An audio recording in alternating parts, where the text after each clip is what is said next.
these truths to be self-evident. That all men are created equal. As a member of Congress, I get to have a lot of really interesting people in the office. Experts on what they're talking about. This is the podcast For insights into the issues. China, bioterrorism, Medicare for all. In-depth discussions. Breaking it down into simple terms. We hold these truths with Dan Crenshaw. The Eagle has landed. Welcome back, folks. Greatest podcast ever. Really special honor today to have Mike Solana with us. Mike, thanks for flying into DC for this. Thanks so much for having me. Yeah, it's cool to have people back in the office. It's still not totally normal. Look, I'm from Texas, so it's been normal for a very long time. Yeah, I just flew in from Miami. It's normal there as well. I noticed the pageantry when I walked in. It's interesting. So like, this was the what is it? The Cannon building club as well. Yeah. I noticed this sort of the first floor, masks on, and then you kind of like lift up into the more Republican. And that's new. Even that's new. They got real weird about the masks in that particular lobby, and that has not been that way for like 2 years.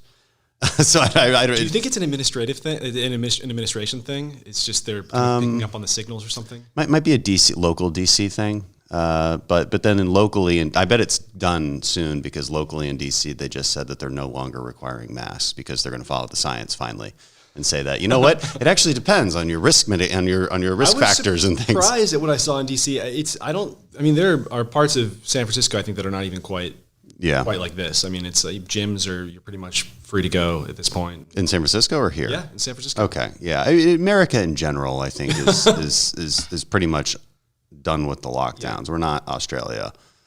Although, I mean, that's a scary thing. Have you? Yeah. I haven't followed Australia in a few weeks. I mean, is it still as bad as a lot of the videos I'm seeing? Listen, last I checked, yes, but then I hit up a bunch of my friends from Australia, just kind of like, hey, it seems as if you maybe are under some kind of oppressive dictatorship. This might be really bad. And they're just like, no, we're following the science. It's great. They all like it. It seems that they're like, no, this is good. There are protests for sure, but it seems most people there are just in favor of it, which to me is more frightening than even the government action. The reason it's happening is because people there, it's just a sort of mass hysteria and they're down. That's hard to understand. It's been hard for me to understand that for a while. I've had pretty much the same stance on COVID for a long time now. And it goes something like this. I mean, you can't mitigate all risk to zero, so you have to take some of that risk, and a lot of that is personal choice. That's your best chance at this, especially if we're going to do this as a collective. And I thought that would be wildly popular in a place like Texas, but it was still like 50-50. If not at certain points in the pandemic. Right now, most people are with me on this. Yeah. But at certain points in the pandemic, there was probably a slim majority that were like, no, we shouldn't go to school. But I'm like, but the risk for kids is still almost nothing. Does this matter to you? Does this piece of science matter to you? A virus, I think, taps into something deep inside of people. Apparently. It is a deep fear. Yeah. And it probably metaphysically and physically it technically does. Yeah. And also historically, I mean, we even know, we hear about the bubonic plague and things like this. Like we have this just deep fear of it. And it was interesting in the early days of the pandemic to see how people switched. I just almost at first, before it was politicized, it was cross ideological. Some people were really nervous and some people were really not. For me, before I knew what was happening, the China stuff seemed scary. I saw a bunch of crazy videos of roving kind of drones telling people to go inside. I was like, welding doors shut. Are we entering? And I had a few friends of mine with backgrounds in science who were obsessed with this early on, and they were in tech. They actually got pretty demonized by the tech press for talking about the virus, which kind of activated my switch. And I'm like, wait a minute, what are they trying to hide? Yeah. I became very obsessed with COVID early on and nervous about it. And I supported the first kind of 2 weeks to slow the spread. Those first 2 weeks, I thought that sounded most people did. Great. Even I did. Then you have to, I think then you learn more about the virus over the months that follow. You learn more about sort of who is actually at risk and what the risks are. And you're reacting to just these enormous government overreaches eventually. And you start to see that there's no real standard that they're abiding by, and that standard changes periodically. And it is not about science. I just saw this clip of The View where Jedediah was on talking about the fact that she had a medical exemption. They promoted her in to make a big statement about it. They got into a fight. She said, I've had the virus. I have natural immunity now. They're like, that's not real. You can't spread fake news. And I thought, how is this clip even allowed on Twitter, right? Because we're supposed to be censoring wrong misinformation, and this is there's Sonny Hostin spreading actual misinformation.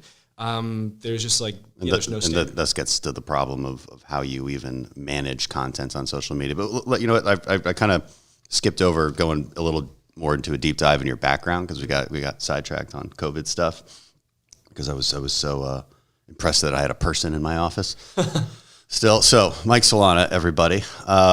Now you could sort of come. I mean, you live in Miami, right? I live half in Miami, half in San Francisco. Okay, so from Silicon Valley, you're giving us today some insight into the mind of Silicon Valley, and I think it's pretty interesting. And maybe not quite what people think from a political standpoint, from just a cultural standpoint. And so, we've talked before, and I think it's interesting. And you're the vice president of Founders Fund. You run a Substack called Pirate Wire, so that's where they can find a ton of your writing.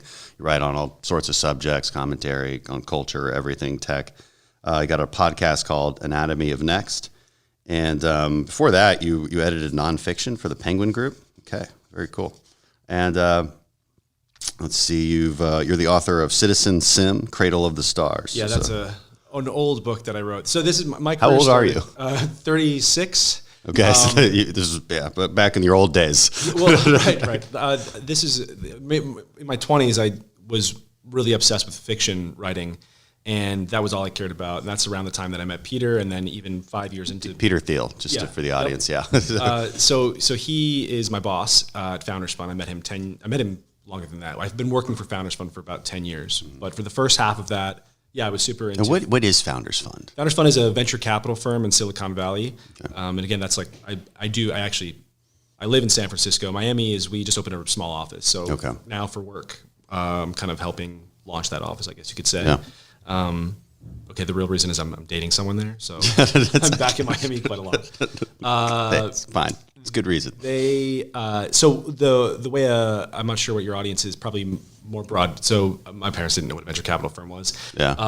When I started working there, it's just we invest. Everybody pretends to know what venture capital is. They're like, oh yeah, I'm in venture capital, of course. Yeah. And then they're like, but what do you do? So exactly? A venture capital firm, they raise funds from other rich people, and then they take that money and they invest in startup companies. Right. Ours is technology companies in particular is what we focus on. And then as the company grows in value, our investment grows in value, and that's how we ultimately make money when there's a liquidity event. So either the company goes public or it's acquired, hopefully public. That's what we're hoping for. We're looking for companies that are going to change the way that we interact with the world. You work for Peter Thiel. I think most people know who Peter is, but for those who don't, founder of PayPal, one of the giants of Silicon Valley, one of the giants of the tech industry. And made probably one of the most, if not the most successful venture capital bet in history on Facebook. He was the first big investor. He put in $500,000. It made him a billionaire, and has been popular for a long time. And Silicon Valley is sort of known as, a contrarian. I think he is. He openly supported Trump. That's pretty contrarian in that world. There have been sort of like chapters of the sort of Peter mythology, and that's the most recent for sure. Yeah. He's always just kind of. I don't think he doesn't think about I'm going to be a contrarian. He just is honest with himself, and I think so few people are that it's shocking when people have sort of weird seeming ideas. I think the thing with Trump was he just saw before almost anybody that Trump was speaking to a segment of the population that most politicians had not spoken to ever. And that was most of the population. He had a message that was resonating. Trump sounds kind of stupid to most people in these sort of coastal cities, but that is the language. I mean, he's speaking the language of America, really. And I think that's something that Peter picked up on early on. And where does he fall ideologically? And maybe it's a broader question, and we don't need to keep it on Peter specifically, probably be pissed. He's like, "What were you guys just talking about my political ideology?" Yeah. But more broadly in Silicon Valley, how should look as a conservative, my conservative audience? I think we basically just assume that everybody in Silicon Valley is a wild leftist. But is that really I don't think true? That's true at all. Well, so the Peter politics are separate from the Silicon Valley politics, obviously. I probably shouldn't speak to. I mean, Peter's politics are. He obviously endorsed Trump. I think he's pro-business, pro-freedom, pro-America, roughly. There tends to be a libertarian streak in general in Silicon Valley. And he represented a big part of that. I met him through something called the Seasteading Institute, which was an extremely libertarian organization. These are people who wanted to build floating cities in the middle of the ocean, a decade plus back, founded by Patrick Friedman, Milton Friedman's grandson. I think that the average founder is pretty libertarian. Most founders that I meet are pretty socially liberal, and I don't want to say fiscally conservative. They're just fiscally reasonable, rational, logical. They're logical people. They're math science people, or they're business people, or they're both. And then the people who work for them. I mean, so when we talk about like leftist Silicon Valley, what we're really talking about, we're not talking about founders. We're not really talking about engineers. Maybe we're talking about the crazy InfoSec people who are really talented, but they tend to be like quite extreme personalities. We're talking about your standard rank and file woke person is like an HR person. Yeah. They're maybe a marketing person. They're maybe a product person, but they're not the people who are running the ship. But those positions have outsized influence, it seems. They on do, the culture. increasingly, and especially at companies like, for example, all the social media companies and all the big companies, Google, Twitter, Facebook, now Uber, are those voices do now have outsized influence for a variety of reasons. I think a big one was founders just didn't quite understand what this kind of woke thing is. No one really. We don't even have a word for it. We call it woke. We all know what we're talking about, right? When we say wokeness, but what is it? Is this like sort of left authoritarianism thing, this cultural authoritarianism thing? That stuff is very different than your standard sort of historical Silicon Valley liberalism, which was just like, gay people are cool, and like, let's build technology, let's have a free and open internet and access to everything for everyone. And these are people who were techno-utopianists. They wanted a world of abundance. Many of them still do. There was openness to this sort of like young, crazy liberal thing, which is really not liberal at all. It's classically liberal. Yeah. The new thing, though, is not classically liberal, right? And so I think there was a misunderstanding of what these people represented. And then before long, it was a sort of loud minority in the company. It seems to have evolved into this this frustration, maybe. I mean, I'm guessing. I'm always guessing about the psychology of the left. It's one of my favorite things to do. But it's like a frustration that people weren't seeing it their way, and so and because they feel so morally superior, they need to engage in those authoritarian tactics to get the outcomes that they want, to get people to be the way that they think they should be. And they don't realize how dangerous that, or maybe they do and they don't care. I think they do it because they know it works. I mean, I think it's not. I don't really. I think there's a tendency among. I've noticed it really among libertarians and maybe among classical liberals and sort of thoughtful conservatives. This exists, and moderates as well. People who are all thinking we're having some kind of debate about reality that is based in reality, and if we could just have a conversation with each other, we'll get to the truth. That is not what the authoritarians want at all. They want to control speech norms so they can control the conversation, so they can get the outcomes they want. They're fighting to win, and most people don't even realize there's a fight. No, they haven't. I think we've woken up, at least the right has woken up to that in the last few years, but I agree that for a while we were sort of just comfortable with this idea that we were past this moment, past this sort of Soviet-style, Marxist-infused kind of cultural movement that spurred, that's been around for a while. We forget it's been around for a while, even before the 60s, but I think we got too comfortable. But I don't want to get to that, but keeping on the politics of Silicon Valley, one question I have for you, because I think Republicans get this wrong a lot, is the mind of Zuckerberg, right? The mind of Dorsey. Because I tend to think they if left to their own devices, they would be a little bit more libertarian. Oh, they would be 100%, especially Jack. I mean, maybe even especially both of them want free speech. And honestly, so I've written critically about both of them, both of their companies really, because a lot of the censorship we saw, especially over the last year, has really frightened me. But they fought for years to prevent that. It's just, they're tremendously powerful, absolutely, but at the end of the day, so is Congress, and they're worried. I think this is, I don't talk to these people. This is my read of the situation. I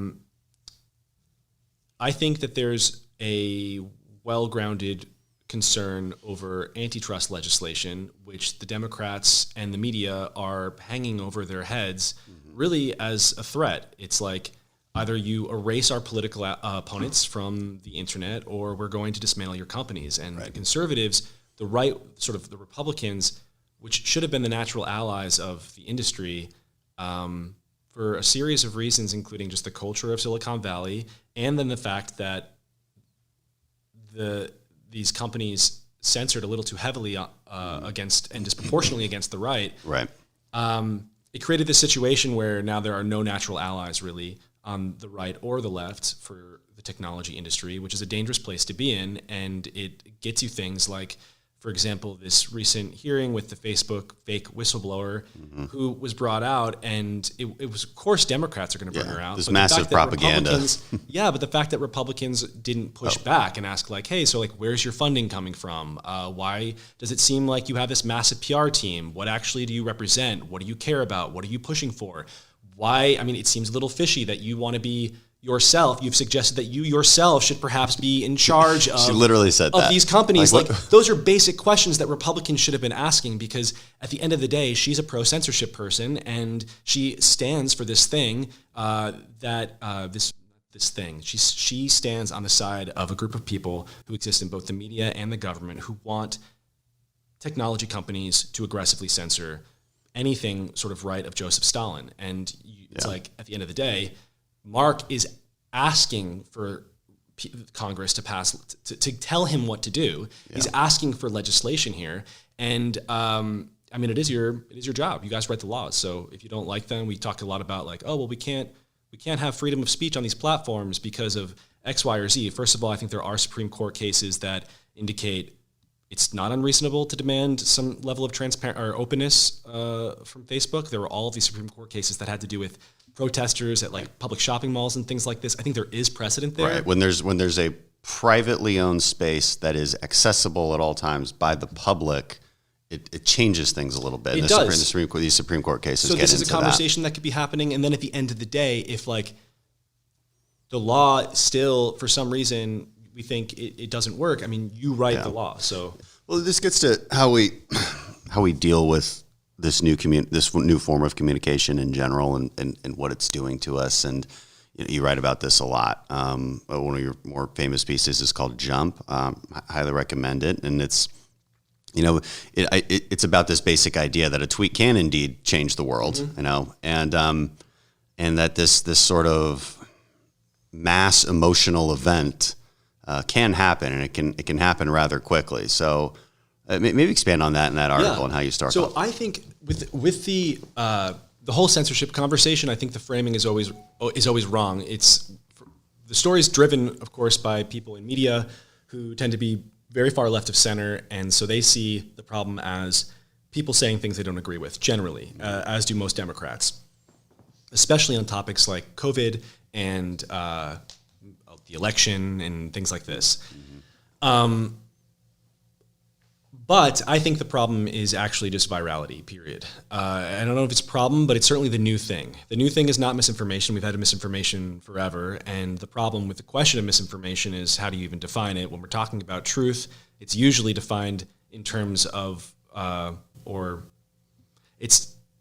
the definition changes depending on what your own opinions are. These are like ancient questions that we haven't answered yet. Right. So the reason freedom of speech exists is because of that, because we don't necessarily know. We can't actually say for certain. Right.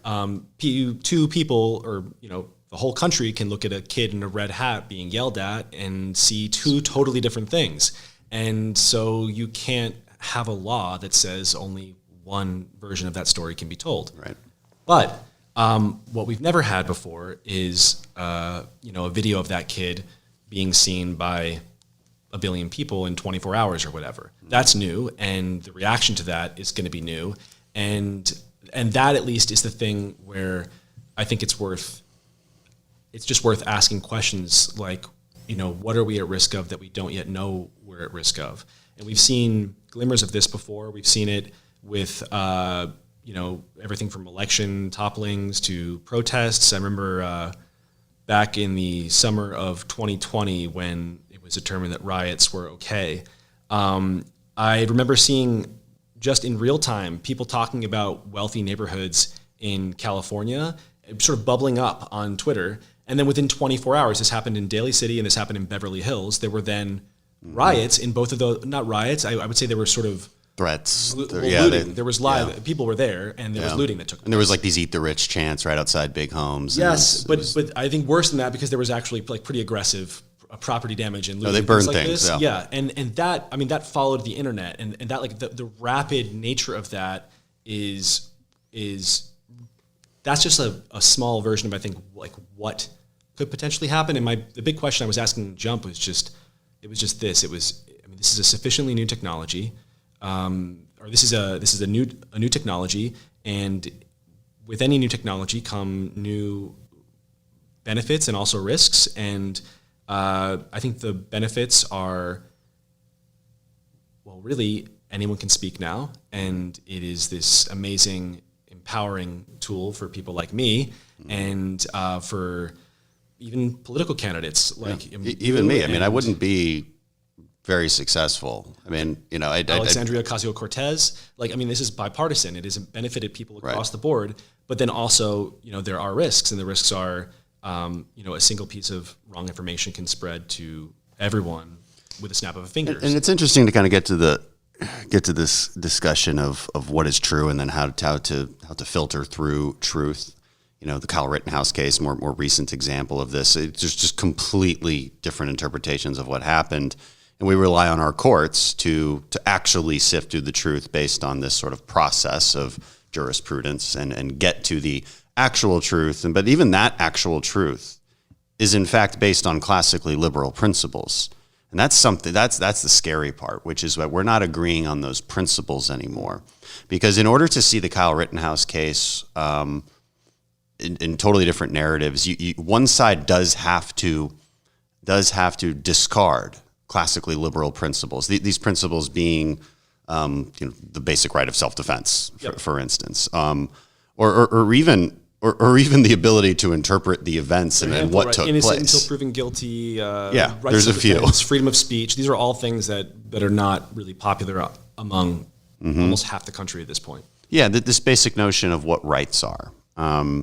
Does somebody else have a right to destroy property just because they're angry and they feel justified? Now, this new postmodernism would say yes, because they completely redefine justice. I mean, the left speaks in the language of justice. We speak in the language of freedom on the right, but we disagree on the definition of justice these days. It wasn't always that way, and I think that's making this whole coming to truth thing almost impossible these days. Because the premises are completely different.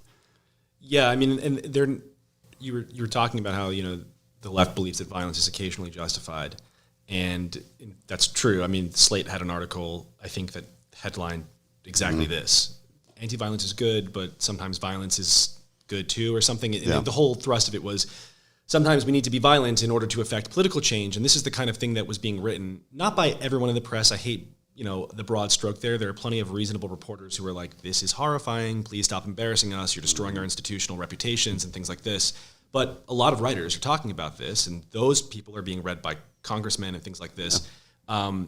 And that was the party line throughout the summer of riots, and it sort of ended January 6th when it was like, how dare you do this? This is just insane, which of course it is, and I'd been writing about it for a year. Yeah. It's insane. Yeah, I've been consistent. This should not have happened. I but agree. You've been saying it's okay if you feel slighted for the last, at that point 6+ months. And that is, they don't actually believe that violence is justified. They just understand correctly that violence is a way for them to get what they want. And that's what's happening right now. Yeah. And then the question of, what do you do about untruths? I mean, like real things that are untrue on social media. And that's, if it is truly dangerous, and I still fall back on, this is such a hard question to answer that I think you have to just fall back on classically liberal principles. It's only censorable. Is that a word? Censorable? You were an editor. I think so. Yeah, sure. It's my new truth. So, it's only censorable if it's a direct incitement of violence, so we just go back and rely on jurisprudence to. Yeah, I always wonder why the rule for Facebook and Twitter can't just be, if it's illegal in the country, it should be not on this platform. Right. That is the easiest thing to do. That's what every congressperson should just be asking. And so I get so frustrated when, Democrats and also Republicans are standing up there saying, you should be doing more. And it's like, you make the rules, you write the laws. So if it's illegal, then it won't happen on the platform. And the reason that a lot of this stuff can't be removed, or the reason a lot of this stuff is on the platform is because it is legal, and that's not Mark Zuckerberg's fault. That is Congress's fault. So if you don't like it, it's like, whose fault is it? It's not their. It's not their. Well, I guess one thing that I would consider is pornography is legal, but Facebook still doesn't want it on there, and then it becomes then the more vague question is just an example, right? It could be any kind of thing that is kind of lewd and just gross that they just don't want on there, and. If they didn't moderate content, it would just be this wild west of nonsense, and users wouldn't even like it. I think so. And so it is easy to see, I guess, how that problem manifests to a continuous problem where there's no real strict limiting principles in place, and they end up censoring things they shouldn't censor. And yeah, it is up to us to try and figure that out. How we do that, I'm not even sure. Maybe we should talk about that. We've got proposals. One of my bills it takes a scalpel to Section 230. I think the Republicans that have called to abolish Section 230, no idea what they're talking about. I think most would assume, you can disagree on this, but most would assume that would probably end up resulting in massive censorship, because if Facebook has one choice at that point, either go out of business or truly censor everything to reduce all liability to zero. And they'll probably choose the latter because they're not going to go out of existence. And so removing Section 230 is deeply stupid. But it does need a scalpel, it seems like, because the court interpretations of the otherwise objectionable clause, meaning they can remove something that's otherwise objectionable, which the courts have interpreted to mean basically anything, that seems like a problem.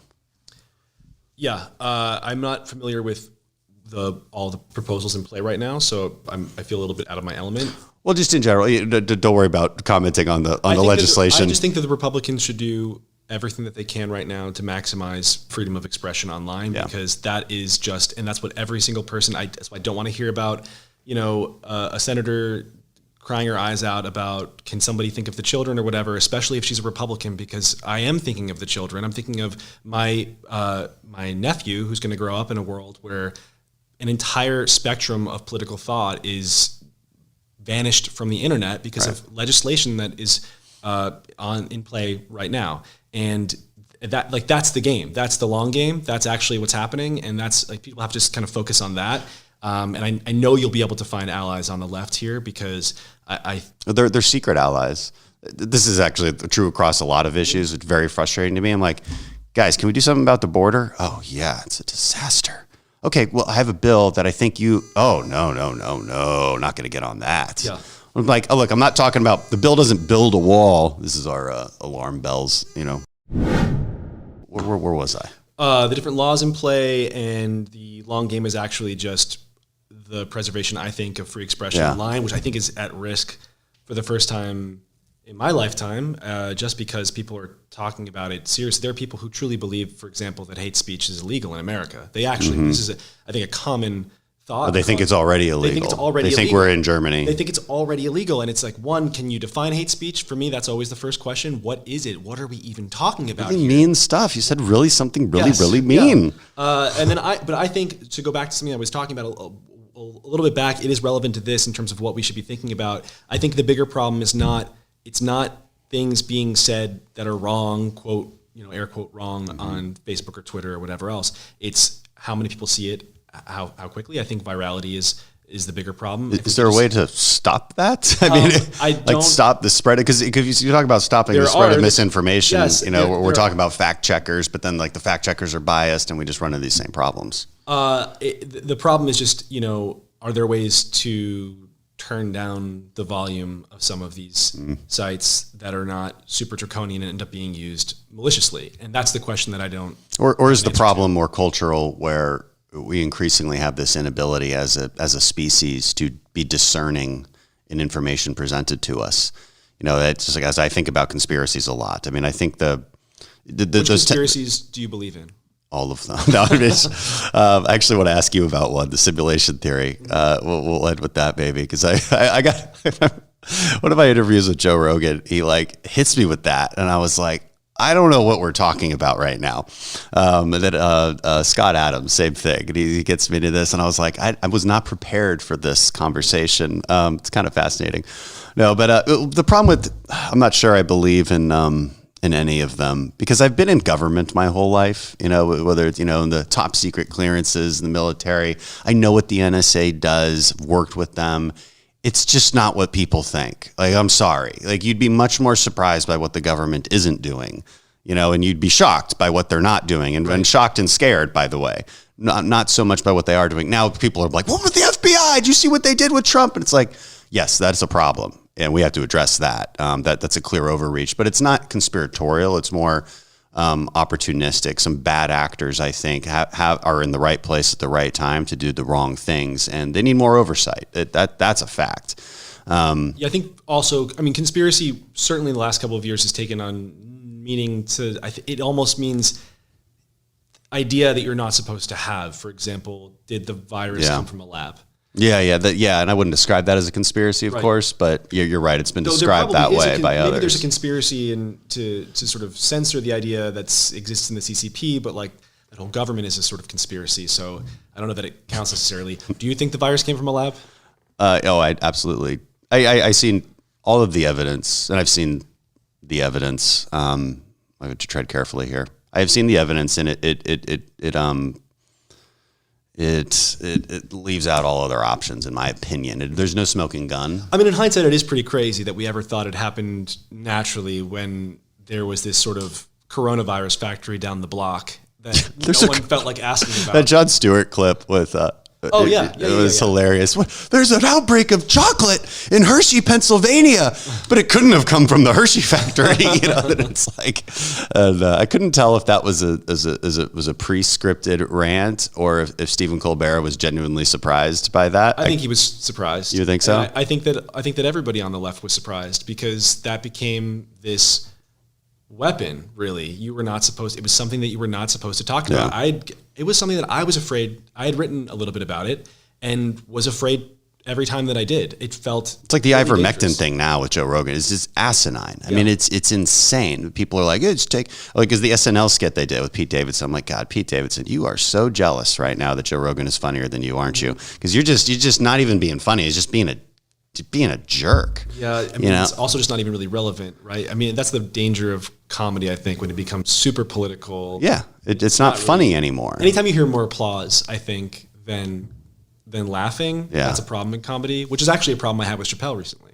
There's a lot of applause. I think that a lot of these ideas are forming into dogmas also, sort of in response to the wokeness. Yeah. Yeah, you're talking about Chappelle's recent one. It was more of a speech, and I thought it was a decent speech. It was a fine speech. I just thought it was not really comedy. Yeah. There were some funny parts, but I agree with that. And it's like, guys, we got to get away from that. Now, I'll give him some leeway because he's consistently funny, even if he doesn't. I don't think he likes me very much. I'm not sure he knows who I am, but he doesn't like me and what I represent. That's very clear to me. But I'm okay with that because he has taken the craft of comedy to a whole new level, and he's generally pretty damn funny. But I think he felt the need to do that because of just everything that had happened. So I give him some space to do what you got to do, man. He also had one more special on his Netflix contract. and this is the stuff that was hitting. This is the stuff that was landing. This is what his base, his audience wants now. Yeah, it was fascinating. You wrote about that, actually, the Netflix CEO standing up to that. I mean, they tried to, the woke mob tried to cancel it.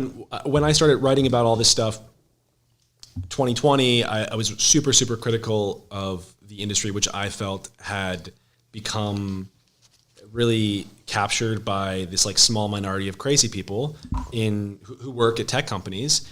And the story of the last 6+ months is actually a slow changing. I think I'm optimistic in a way that I have friends who are not at all. I'm optimistic because I see things like Brian Armstrong coming out and saying, okay, actually we're not taking political stances as a company that are not relevant to crypto. That's what we do. And that's what Coinbase, I think you wrote about. Yeah, Brian Armstrong, I'm sorry, the CEO of Coinbase.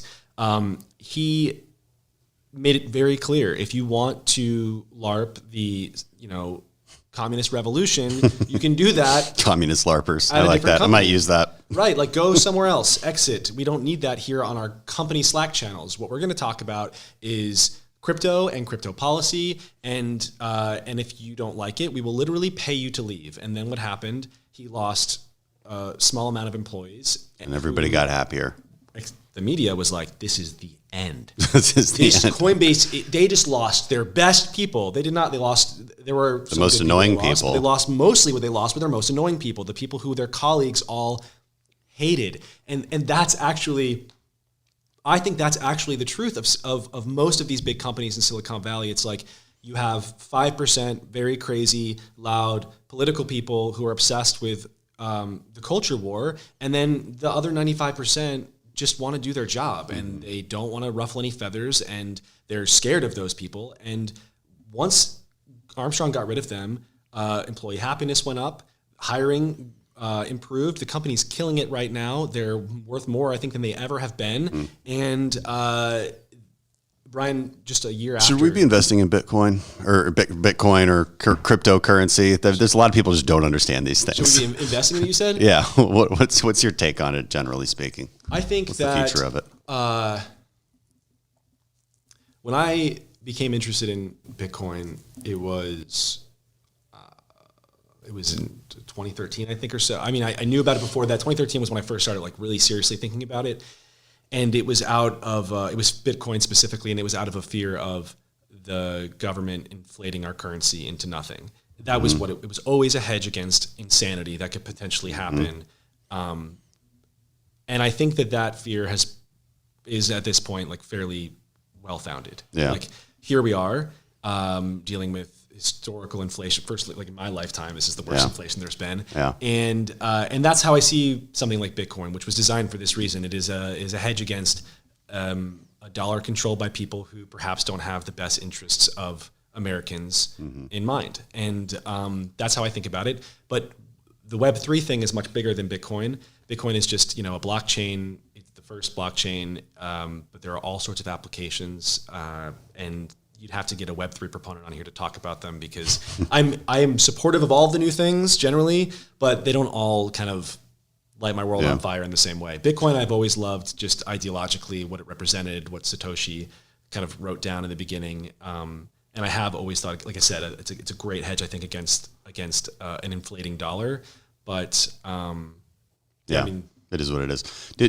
Going back to a conversation we were having about what to do about tech censorship, the other thing thrown out a lot over here is, and by both sides, is you said the Democrats threaten them with these antitrust, breaking up the companies. So do Republicans. And I always ask the next question: what would it do? How would this benefit us? It doesn't appear obvious to me that Google will be nicer to us if we break them up into multiple companies. No, and there's a bigger problem too. I mean, first of all, it's worth asking. Why are we doing this? It would be helpful if everyone in Congress would simply ask, like, oh, antitrust, like who is this helping? Right now I just saw that with the Klobuchar Cotton thing, Cotton said something like, these companies are swallowing up competitors. Literally, what he means by that is they're buying them. So, okay, that's legal, and why is it wrong is my first question. 2, they're expanding their market share. Great, that's legal, and they're providing lots of value. Cool. The third thing, it's really bad for consumers, and that's just not true. consumer. I mean, we're talking about Amazon, which is the most consumer-friendly company in maybe the history of the world. Consumers love it. It's lowered the prices of everything. It's actually really good for consumers. Yeah. The people who it's not good for are the corporate executives of Target and Walmart. Target, which I believe is based in, is it Minnesota or Arkansas? I forget which one is which, but it's idea. Klobuchar and Cotton. Klobuchar is Minnesota. Cotton is Arkansas. Target is in one. Walmart is in the other. Their companies are not targeted by this new bill of theirs, and Amazon is. It is like clear cronyism, in my opinion, and it's not benefiting the American consumers. It's benefiting the constituents of Klobuchar and Cotton.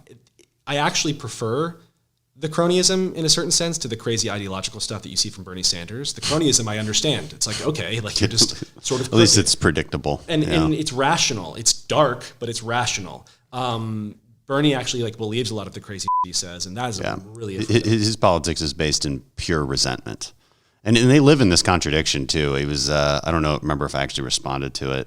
Did I? That tweet from Bernie about, we've got, he said, let's stand up, let's fight back against the billionaires. And I was like, you're a millionaire let's at least don't insult us by saying, let's stand up. Okay. Because the rest of us are actually not millionaires. And he used to, berate the millionaires. And then he lives in this contradiction. I mean, because everybody always brings up the 3 homes that he has. And he's like, well, I wrote books. Yeah. I wrote books, and then I get paid for the books. Yeah, I think good, as you should. But then, do you understand though what we're saying? I think to his credit, though, he would be happy to say, "Hey, take 60% of my money. I mean, 70, 80." I think that he does believe all that, and that becomes evident to me. I mean, he talks a lot about the space industry. And that was really shocking to me. I mean, this is a man who honeymooned in the Soviet Union. You'd think, as a communist, he would at least acknowledge that. I mean, the Russians love space. He just doesn't like rich people doing it. But it's just he wants the government to do it. I don't think he wants it to happen at all, in fact. I think that is an old form of communism.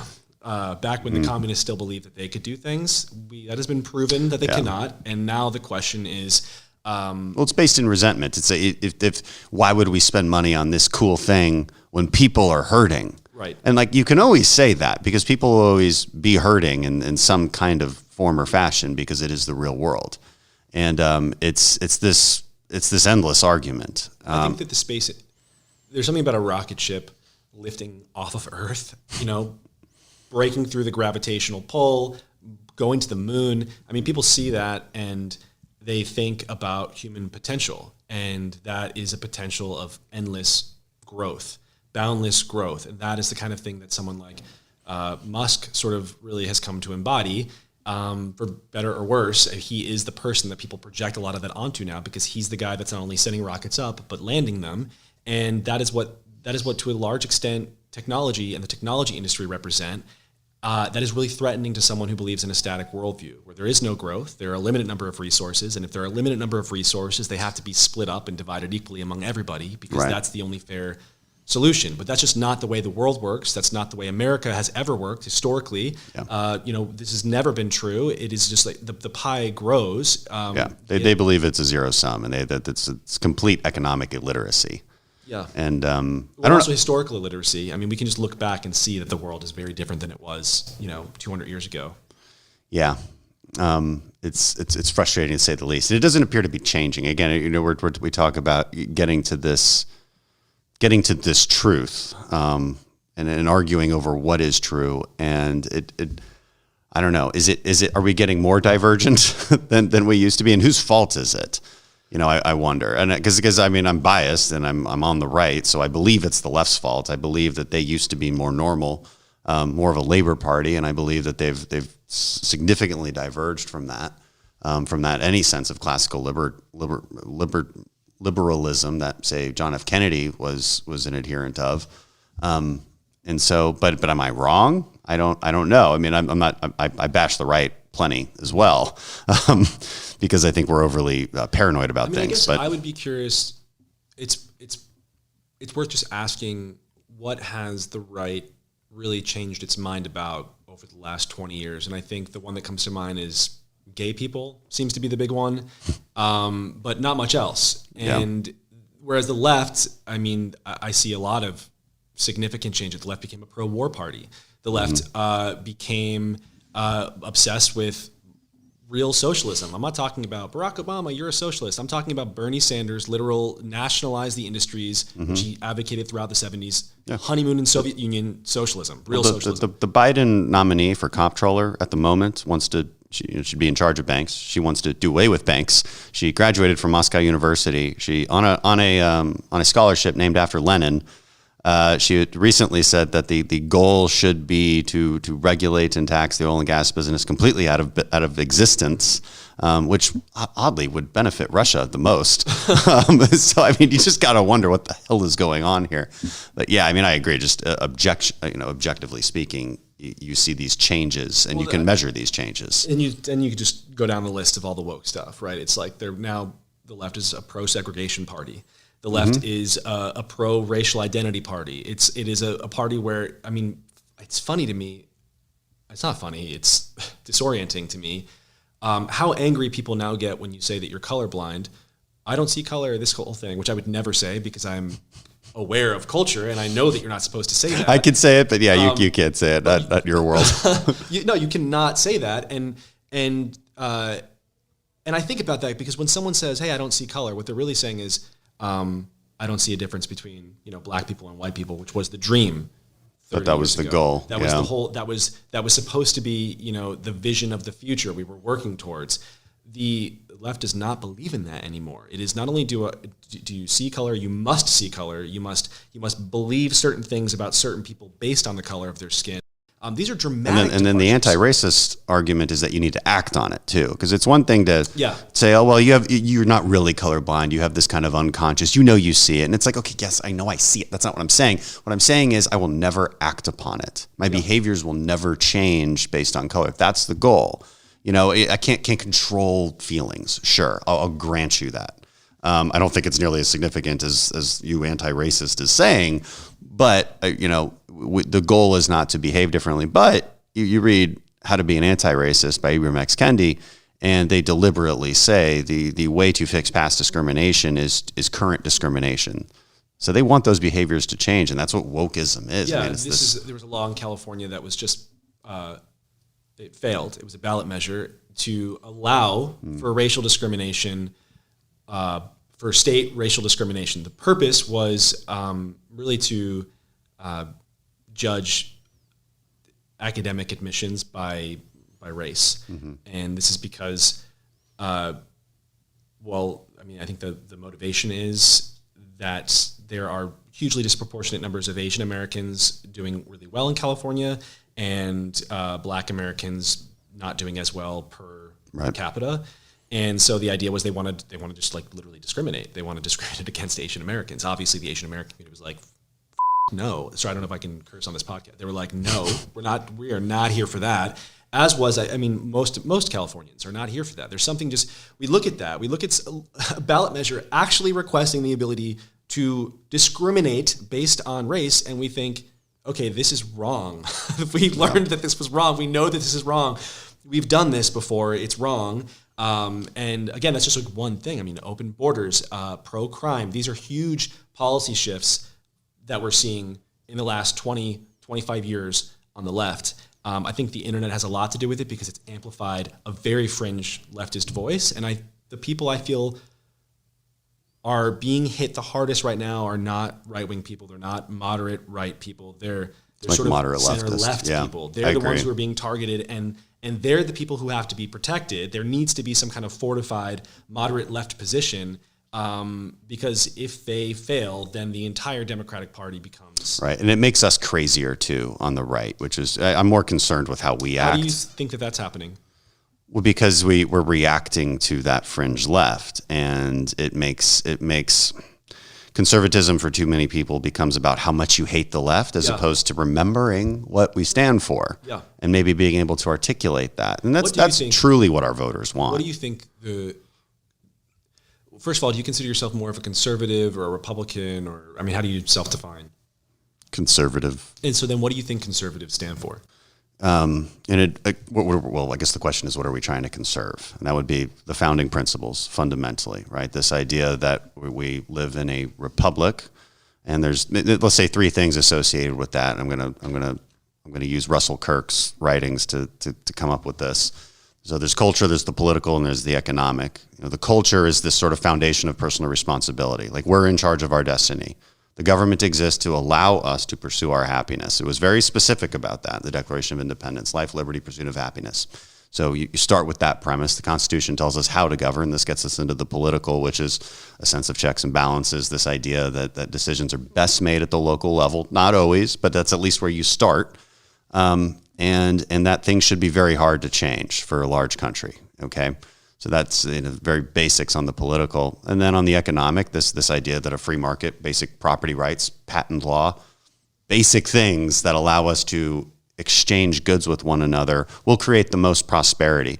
It doesn't mean the best. It doesn't mean utopia, okay? And this is a big difference between the left and the right, just dispositionally speaking, is this belief in utopianism on the left, whereas the right, I think, is just more sanguine about what we can accomplish collectively and as a government.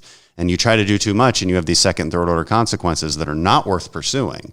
And the left just doesn't believe those second, third order consequences exist. They just don't believe it. I mean, we're talking about what is that pipeline called that they want to cancel in Michigan?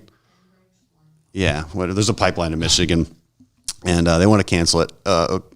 Alexandria Ocasio-Cortez, our little green energy guru, believes that we're actually exporting natural gas with that pipeline. In fact, it's an import pipeline from Canada. So she's wrong on that. But even if she was right, you could easily make the argument that would reduce emissions if we reduced more of our natural gas. That's just, I think, nobody's ever been able to make a counter argument to me on that one. Nobody, ever. Because natural gas it displaces coal primarily. And if you displace coal around the world with our cleaner natural gas, you're going to get reduced emissions, massive reduced emissions, to be honest. Anyway, not the point. The point is she doesn't know what she's talking about. And she also refuses to acknowledge second and third order consequences. Like, how are people in the cold north going to heat their homes when there's just less of the stuff that we use to heat our homes with? So conservatism is about an understanding of those things. And I don't think the Republican Party veers very far from that. I think we have a populist movement on the right that is scary to me. Because, populism is always bad, in my opinion. I know, like, a lot of my friends on the right, they describe themselves as populists. Now, when it comes down to it, we don't disagree all that much on policy. So I'm not sure why they're calling themselves populists. I think they just like it. I think it became popular. I don't really know. So first, I mean, you're describing, I agree that the left is more utopian and the right is historically has been less so, has been more sort of laissez-faire. The good things that happened naturally. We didn't create them. But I mean, the country did create a lot of things. Apollo, the Manhattan Project, nuclear energy, you have the internet was largely because of the government, the interstate highway system, all important things. It is, in my opinion, a pretty big weakness that it doesn't matter how crazy it is what the left stands for, the far left stands for right now.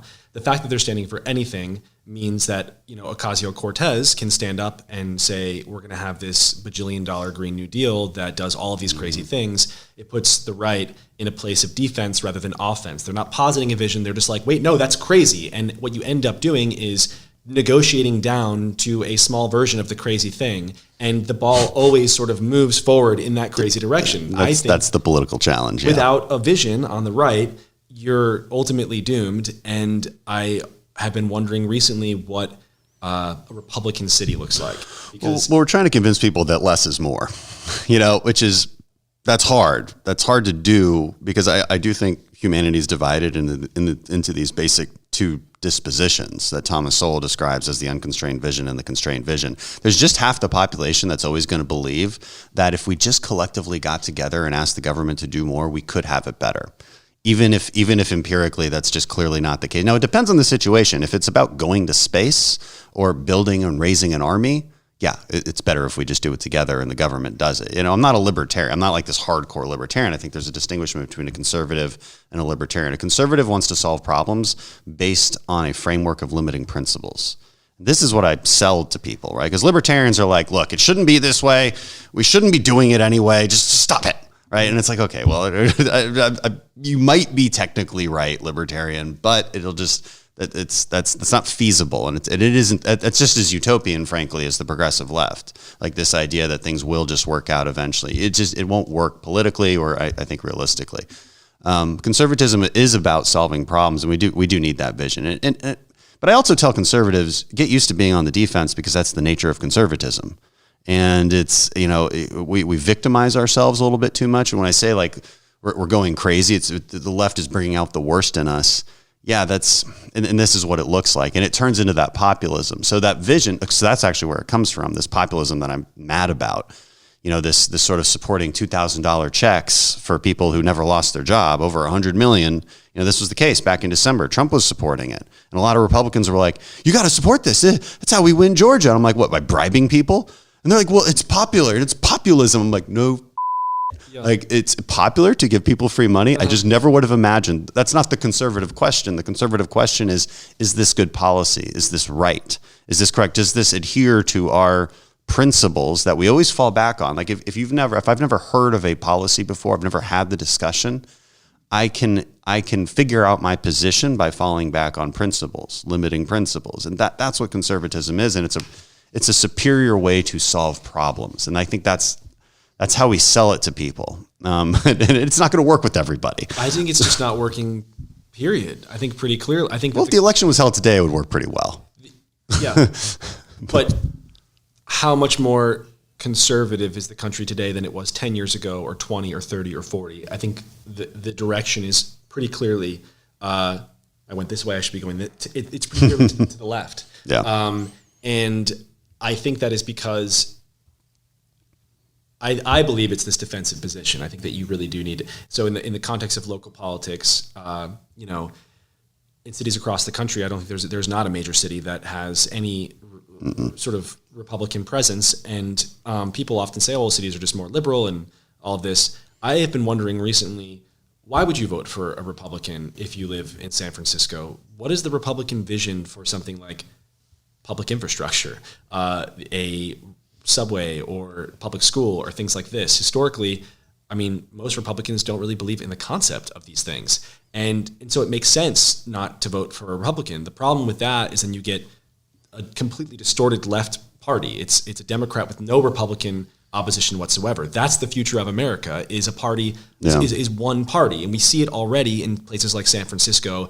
And that is my concern. We have to wait till these cities completely deteriorate until people wake up and be like, maybe there was another way. But at that point, it'll be too late, because those are the sort of the arteries of the country, and cultural and economic. Like, you can't just lose cities like San Francisco. That's crazy. You have to have a plan to take them back and to represent something that's compelling, I think, to people in San Francisco. And that is going to have to be coming to terms, I think, with things like public education, which is one of the things that won Virginia. You're talking about, the Republican victories. Well, that was a concern over education, public education, which is something that is not very conservative, I think. It's not super laissez-faire, but it is something that you embrace. So there are these places where... Well, it's laissez-faire in the sense that what we embrace is school choice, a voucher system. We embrace this idea of empowering parents. And I think if we were to describe what we empower, so the left wants to empower government to control you. We want to empower you to control your destiny. Yeah. That would be the right tagline. And I think that ends up being true in the policies that we want to create, whether it's the school choice issue or infrastructure even. I mean, I would argue we're not against infrastructure. We just think there's better ways to build it. First of all, let it get built. Yeah. That would be the first thing. Don't make a permitting process 7-10 years long. Don't overregulate infrastructure. Don't overregulate housing in San Francisco to such an extent that it's 4 times more expensive to build something there than it is in Texas.